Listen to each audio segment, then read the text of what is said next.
Hello po sa inyong lahat mga ka-crypto. Ako po si Pinoy Crypto Trader at sa video na ito ay atin pong pag-uusapan ang tungkol sa balitang ito kung saan ay sabi po rito ay EY study finds over 20% of institutional investors hold XRP. Ayan.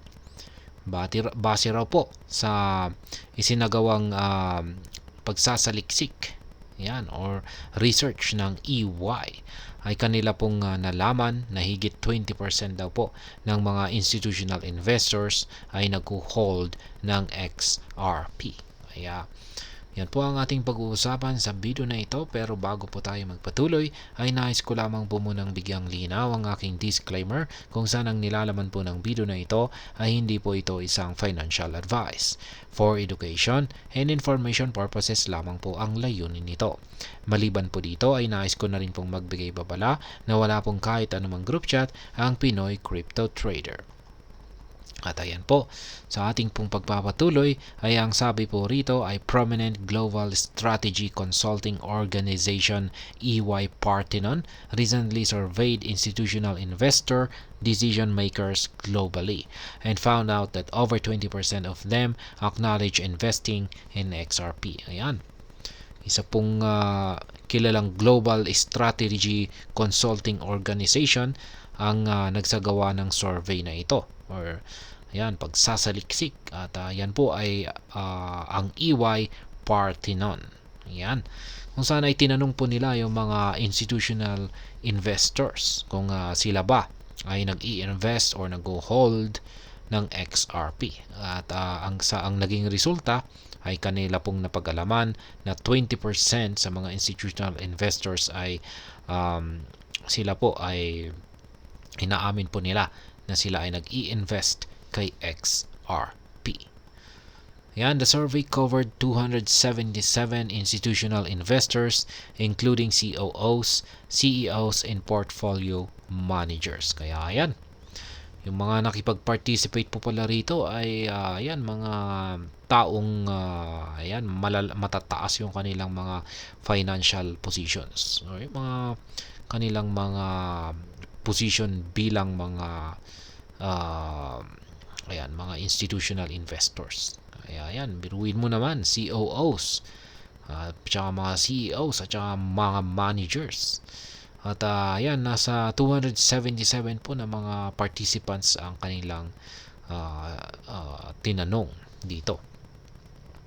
The respondents represented wealth managers, family offices, traditional asset managers, hedge funds, and asset owners. Ayan. Yan po yung mga binubuo ng mga participants sa survey na ito. Yan, mga wealth managers, family offices, traditional asset managers, hedge funds, at saka asset owners. Mukhang pinili naman po nila yung mga tao or mga participants na at least may knowledge pagdating po sa financial. The majority of them, at least 147, were from the US, Europe made up the next majority with 90 respondents.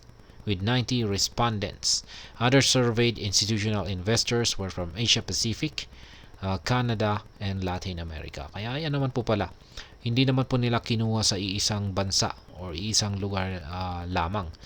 Halos iba't ibang bansa po. Ayan, mayroon po sa US, sa Europe, sa Asia, Latin America, ayan, Asia Pacific. Kaya ayan, para masiguro po na at least accurate yung magiging resulta ng kanilang survey. Institutional investors admit holding XRP. Kaya ayan po yung naging resulta. May mga institutional investors ang siyang umaamin na sila po ay nag-hold ng XRP. In particular, 98% of respondents agreed that their firms allocated to Bitcoin, with 78% disclosed that they allocated to Ethereum. Kaya yan po.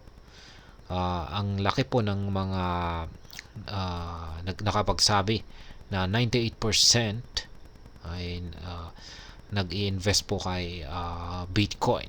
Samantala ay 78% naman kay Ethereum. Kaya ibig pong sabihin ay si Bitcoin at saka si Ethereum ang nangunguna. Yan, yung sunod naman po ay si Solana at saka si XRP. Solana and XRP followed with 24% admitting to investing in Solana and just 20% agreeing to invest in XRP. Kaya yan, pagdating po kay Solana ay 24% at kay XRP ay nasa 20% naman po yung sumasang-ayon or nakapagsabi na sila ay nag-i-invest kay XRP. Kaya 4% lang naman po ang lamang ni Solana kay XRP.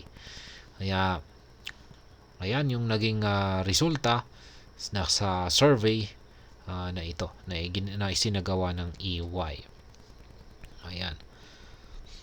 Sa kabila ay mga stable coin po ito yung nandito sa ating bandang kanan.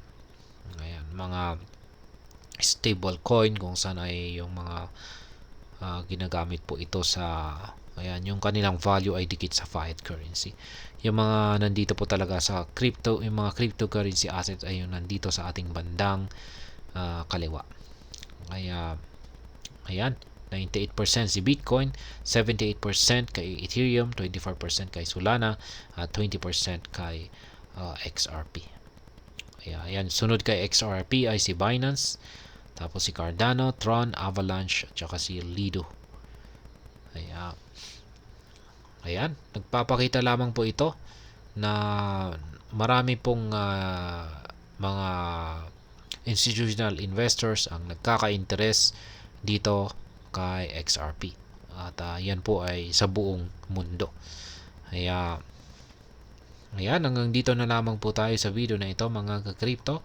Sana po ay inyong nagustuhan ang aking paliwanag sa video na ito. Kung inyo po itong nagustuhan ay pakiclick lamang po ang like button nito.